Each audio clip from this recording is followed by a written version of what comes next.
Hey guys, today we're going to talk about what tool do you need to remove your flywheel and not destroy your nice engine case or the back of your flywheel, or God forbid you have one of those rubber cam plugs and then you can't see behind the flywheel and you take, well, let me just show you.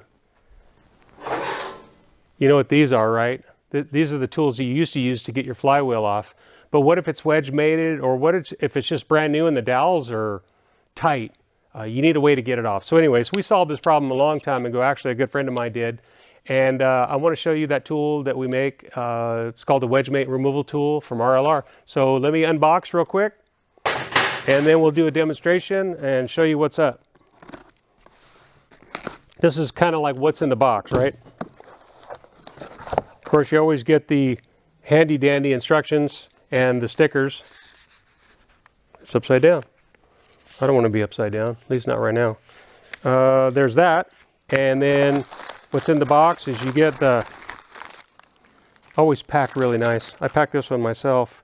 You got the nut with anti-seize on there. You'll find out why later. And then there's this deal.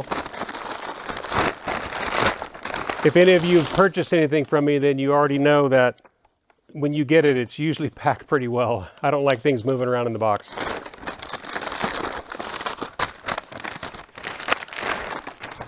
So this is going to be all wrapped up, and you know what? I'm not even going to unwrap it. You'll know it when you see it, but we have a brand new one, and this is the nut that comes in with it. It's a reverse thread nut that goes in the backside. But let me just show you here on this motor. We'll take a break and we'll come back, and then I'll show you what's going on right here with this motor as we do a demonstration. Okay, here we are at our dummy motor. I call it a dummy motor because there's really not much going on with it except for display purposes, and I do use it for doing turbo kits sometimes. Another video for another day.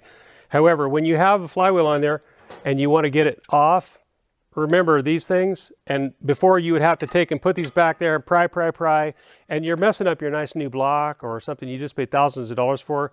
You don't need this anymore. I'm going to just put this over here. Basically, you're going to take my tool, which this is a tool that we've had around the shop. This is, I think, the original one we made. You're going to see a picture of one, like the unboxed one that I didn't want to unwrap because it's ready to go, of what it looks like when it's brand spanking.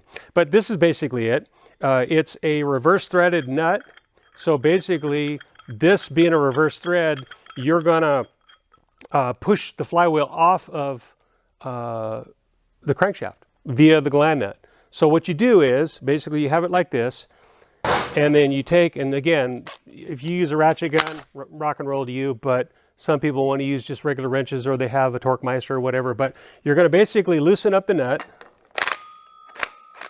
Okay, so obviously it wasn't on there tight. This is just for demonstration's sake. So you back it off about a 1/4 inch to where it's still in there. So like you can come all the way out and then, right, all the way out stock, and then just put it back in. It doesn't matter if the washer's on or not. Put it back in like 3 or 4 threads so there's a gap. Then you basically are going to take the Wedgemate tool, make sure that the nut is all the way backed up in there. Then you're going to put it on the flywheel. Shh. We almost forgot something. Don't forget your flywheel lock. Check it out.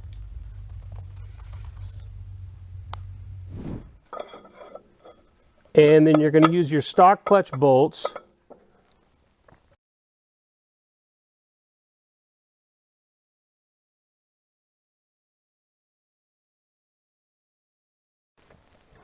Okay, now that you have all of that tightened on there, you're basically going to take, you can take a wrench or just a simple tool, it doesn't matter.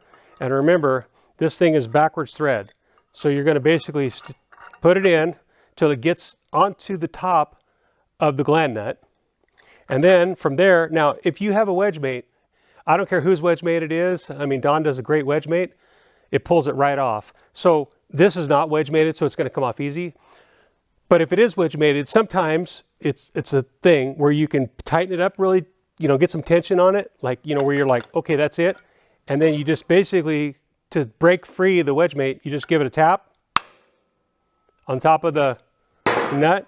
And then basically, at that point, you just go like this.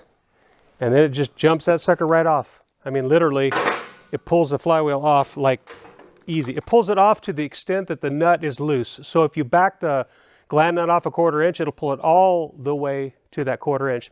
Then you just simply remove the Wedgemate tool.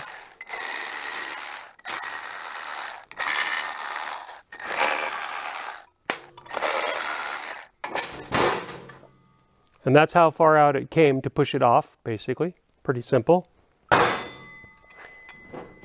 Then you take the nut off, and then voila, right off, no problem. It doesn't matter if it's wedge-mated or not, it'll pull it straight off. And that way it doesn't jump off and land on the floor, land on your toes, you know, dink up the ring gear or anything. It just takes it right off. Pretty simple deal. Wedgemate removal tool from RLR.